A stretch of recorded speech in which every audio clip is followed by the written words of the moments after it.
Hello friends, welcome to memory of bio. हम लोग plant diversity के साथ साथ एंडोक्राइन्स का सीरीज पढ़ रहे हैं। प्लांट डाइवर्सिटी में हम ब्लू ग्रीन एल्गी तक पहुंच चुके हैं, जहां पे हम लोगों ने उसके बारे में पढ़ा अपनी पिछली वीडियो में। आज हमें पढ़ना है माइकोप्लाज्म के बारे में। तो माइकोप्लाज्म को स्टडी करने से पहले हमें उसके किस तरह से उसका उसका ऑरिजिन हुआ, किस तरह से लोग उसको जाने या इसको डिस्कवरी किस तरह से उसे पढ़ना चाहिए। देखिए, यहाँ पे आपको साइंटिस्ट का नाम याद करने हैं। साइंटिस्ट के नाम ना सही तो कम से कम आपको ये तो याद होना चाहिए स्टोरी के फॉर्म में किस तरह से इसका डिस्कवरी हुआ। तो सबसे पहले दो साइंटिस्ट थे, फ्रेंच के थे। उनका नाम था E Nocard and R Roux. E Nocard and R Roux. लोग ये क्या कर रहे थे, कैटल पर प्लूरोनिमोनिया डिजीज पर स्टडी कर रहे थे। देखिए, प्लूरो मतलब लंग्स होता है, लंग्स में निमोनिया, तो उस पर यह स्टडी कर रहे थे। प्लूरल फ्लूइड में स्टडी कर रहे थे, किसके, कैटल में। उन्होंने पाया क्या कि यहाँ पे कोई बैक्टीरिया है जो कि मैच कर रहा है, जो जो बैक्टीरिया प्लूरोनिमोनिया कॉज करता है उससे मैच कर रहा है, जो ऑर्गेनिज्म प्लूरोनिमोनिया कॉज करता है उससे मैच कर रहा है, लेकिन यह वो नहीं है, निमोनिया कॉज करने वाला तो नहीं, दूसरा कुछ है। तो उन्होंने समझ नहीं आया, वो सोचे इसका नाम क्या रखा जाए। तो उन्होंने इसका नाम सिंपल रख दिया कि प्लूरोनिमोनिया जो डिजीज कॉज करता है, जो ऑर्गेनिज्म उसकी तरह दिख रहा है, उन्होंने नाम रख दिया प्लूरोनिमोनिया लाइक ऑर्गेनिज्म। सबसे पहले जो माइकोप्लाज्म का नाम आया था यही आया था, क्या, प्लूरोनिमोनिया लाइक ऑर्गेनिज्म। उसके बाद क्या हुआ, नोवेक नाम के साइंटिस्ट आए। उन्होंने क्या किया कि इसको, नोवेक ने क्या किया, इस बैक्टीरिया को माइकोप्लाज्म नाम के जीनस में रख दिया। देखो, उन्हें समझ नहीं आ रहा कि माइकोप्लाज्म खुद एक बैक्टीरिया है, ये खुद माइकोप्लाज्म ही नाम है, ये ब्रांड है, लेकिन उन्होंने क्या किया, उसके जीनस में रख दिए। मतलब माइकोप्लाज्मा पहले एक जीनस था ही, उसमें इस बैक्टीरिया को उठा करके रख दिया, जो कि इसका नाम ई नोकॉर्ड एंड आर रॉक्स ने पीपीएलओ दिया था, उसको उठा करके माइकोप्लाज्म रख दिया। ये वही बात हो गई कि आप पीएम के सीट पे पीएम को बैठाएं, समझ रहे हैं ना, तो उस तरह से हो गया। उसके बाद एक साइंटिस्ट आए, डोइटल। वो क्या किए, मतलब उन्होंने सबसे पहले बताया कि जैसे प्लांट है, प्लांट में एक डिजीज उन्होंने डिस्कस किया जिसका नाम था एस्टर येलो डिजीज। उन्होंने पाया कि एस्टर येलो डिजीज में कोई ऐसी बैक्टीरिया है जो कॉज कर रही है एस्टर येलो डिजीज, और वह माइकोप्लाज्म की तरह है, क्योंकि उन्हें भी लगा था माइकोप्लाज्म कोई बहुत बड़ा जीनस है, उसके अंदर छोटे मोटे बैक्टीरिया, इसको पीपीएलओ को जाना जाता था। उन्होंने उस समय इसका नाम रखा कि ये माइकोप्लाज्म के तरह ही है, तो यह भी माइकोप्लाज्म लाइक ऑर्गेनिज्म कोई दूसरी बैक्टीरिया है। हालांकि उन्हें शायद न पता हो कि पीपीएलओ एमएलओ सब एक ही चीज है, सब माइकोप्लाज्म ही है। तो कुछ इस तरह से वहां का स्टडी था। तो आपको पता होना चाहिए कि एमएलओ भी माइकोप्लाज्मा का ही नाम है, पीपीएलओ भी उसी का नाम है। साइंटिस्ट का नाम डोइटल था, जिन्होंने एस्टर येलो डिजीज पर स्टडी किया था, और इनोकॉर्ड आर रॉक्स ने प्लूरोनिमोनिया नाम का डिजीज पर स्टडी किया था। डोइटल का कहना था कि जो माइकोप्लाज्म लाइक ऑर्गेनिज्म है या माइकोप्लाज्म है, वह मेनली फ्लोएम सेल को इफेक्ट करता है। तो आपको ये भी याद होना चाहिए। उसके बाद हम इसके जनरल बात को पढ़ेंगे, माइकोप्लाज्म के बॉडी स्ट्रक्चर के बारे में पढ़ेंगे। आपको ये अच्छे से समझिए, माइकोप्लाज्म के बारे में काफ़ी इंपॉर्टेंट होता है। देखिए, आपको पता था कि जो बीजीए है सबसे पहले अर्थ पर ऑक्सीजन लाने वाला बैक्टीरिया था, लेकिन जो हमारा माइकोप्लाज्म होता है वह बिना ऑक्सीजन के भी सरवाइव कर जाता है। मतलब रियल में तो यह एरोबिक है, माइकोप्लाज्म हमारा रियल में एरोबिक है, मतलब इसको ऑक्सीजन तो चाहिए, क्योंकि बीजीए ऑक्सीजन ला चुका था अर्थ पर। लेकिन देखिए, अभी भी नया नया ऑक्सीजन आया है, बीजीए लेकर आया है, तो वह उतना डिपेंडेंट नहीं है, जो नहीं कि उसको ऑक्सीजन नहीं मिलेगा तो मर जाएगा।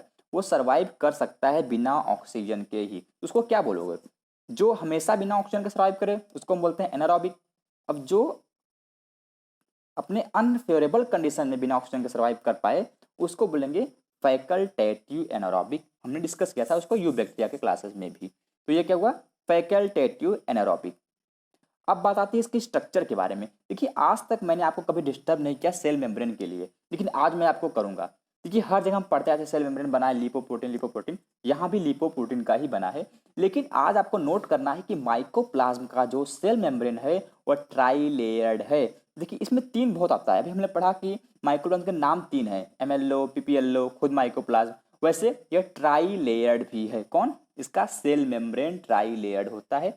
और डीएनए की बात करें तो डबल स्टैंडर्ड सर्कुलर डीएनए होता ही है, लेकिन इसमें सिंगल स्टैंडर्ड आरएनए भी प्रेजेंट होता है, कोई बड़ी बात नहीं है। ये सब चीज़ें आपकी कॉमन बात है।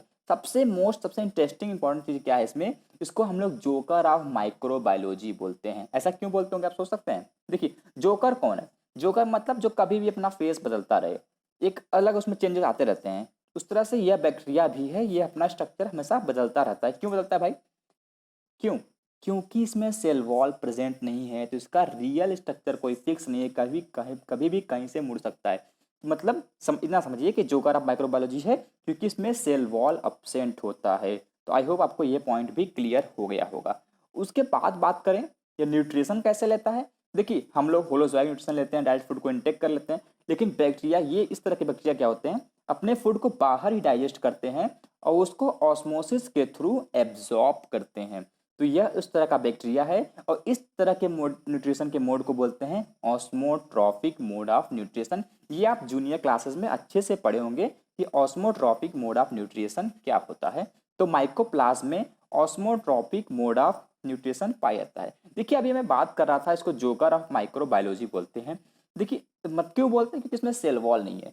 अब आप सोचिए, कोई मान लीजिए दवा है जो इसके सेल वॉल को ही ब्रेक करके खत्म करती है इसको, जैसे जो है जो सेल वॉल पर ही काम करती है, जो मेडिसिन सेल वॉल को ब्रेक करके ही काम करती है, वो मेडिसिन तो इस पर काम ही नहीं करेंगे क्योंकि सेल वॉल तो पहले से नहीं है। तो पेनिसिलिन नाम का दवा इस पर कोई एक्ट नहीं कर पाता क्योंकि यह सेल वॉल तो उसमें पहले से ही नहीं है और पेनिसिलिन सेल वॉल पर ही काम करती है। तो इसको ऑलरेडी रेजिस्टेंस मिल गया कि इस एंटीबायोटिक का कोई फर्क नहीं पड़ने वाला है इसको, क्योंकि इसमें सेल वॉल तो है ही नहीं, तो फर्क क्या पड़ेगा, पेनिसिलिन आके कुछ नहीं बिगाड़ सकता। लेकिन टेट्रासाइक्लिन हो गया, क्रोमेफेनिकॉल हो गया, टेट्रासाइक्लिन का नाम सुने होंगे आप, टेट्रासाइक्लिन, क्रोमेफेनिकॉल, ये सब ऐसे हैं जो इन पर सेंसिटिव, माइक्रोप्लाज्म सेंसिटिव होता है इनके टूवर्ड्स, क्योंकि ये मेटाबॉलिक एक्टिविटी पर काम करती है और उन्हें पढ़ा के डायरेक्टली एब्जॉर्ब कर रहा है फूड को, तो ये मेटाबॉलिज्म इसको इफेक्ट करेगा। तो ये टेट्रासाइक्लिन एंड क्रोमेफेनिकॉल वजह से इस पर इफेक्ट आ सकता है, लेकिन पेनिसिलिन का कोई इफेक्ट नहीं होता। इस बैक्टीरिया में पेनिसिलिन से रेजिस्टेंस होता है क्योंकि यहाँ पे सेल वॉल नहीं है। तो आई होप आपको समझ में आ रहा होगा। और इसके पैरासाइटिक नेचर की बात करें तो जनरली पैरासाइटिक नहीं होता है, क्योंकि मैंने बोला ये एब्जॉर्ब फूड को इंटेक कर रहा है, लेकिन ज़रूरत पड़ने पर ये पैरासाइट हो सकता है। यह फैकल्टेटिव पैरासाइटिक हो गया। तो आई होप अभी आपको इतना समझ में आ रहा होगा। अब बात करते हैं इसमें रिप्रोडक्शन की, तो मेनली बाइनरी फ्यूजन में होता है और यहाँ पर प्रिमिटिव स्ट्रक्चर एलिमेंट्री बॉडीज़ भी बनती है, ज़्यादा इंपॉर्टेंट नहीं है रिप्रोडक्शन यहाँ का, तो आपको इतना होना चाहिए। इसमें सबसे इंपॉर्टेंट यही है कि जोकर ऑफ मॉर्फोलॉजी है, जोकर ऑफ माइक्रोबायोलॉजी है, फिर उसके बाद पेंसिलिन काम नहीं करता है, फिर उसके बाद इसमें ये आपका ये फैकल्टेटिव एनारोब्स है।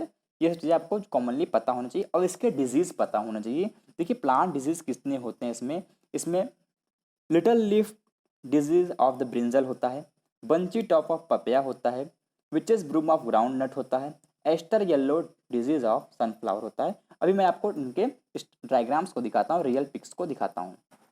आपको यह प्लांट दिखाई दे रहा होगा, ये ब्रिंजल का प्लांट है।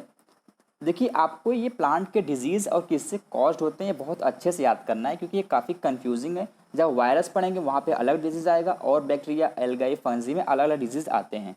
तो देखिए ये इमेज है, आपको दिखाई दे रहा होगा, जो ब्रिंजल का प्लांट है उसकी जो पत्तियाँ हैं काफ़ी छोटी छोटी हो गई हैं, मतलब पत्तियाँ छोटी छोटी हो गई, इसको मतलब लिटल लीफ किसका, ब्रिंजल का। तो लिटल लीफ ऑफ ब्रिंजल हो गया है कि कौन कॉज किया है, माइकोप्लाज्म कॉज किया है।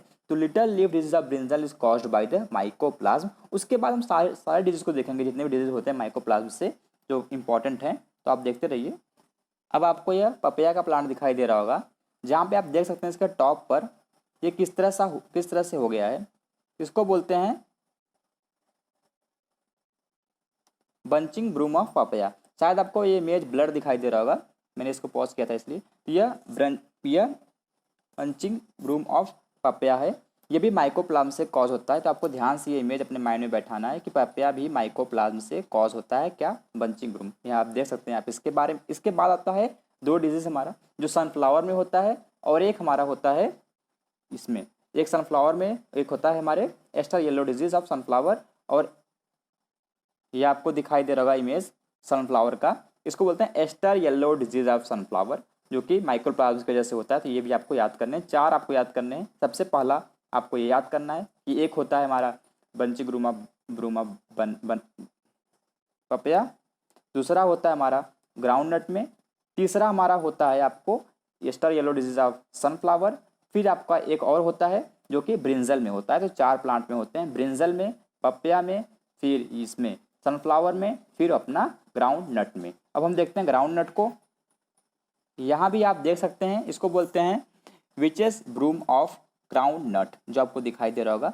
तो इस तरह का डिजीज़ माइकोप्लाज्मा द्वारा होता है, इसको आपको अच्छे से याद करना है। आई होप आपको वीडियो समझ में आया होगा। सो प्लीज़ चैनल को लाइक करिए, सब्सक्राइब कर दीजिएगा। Thanks for watching the video.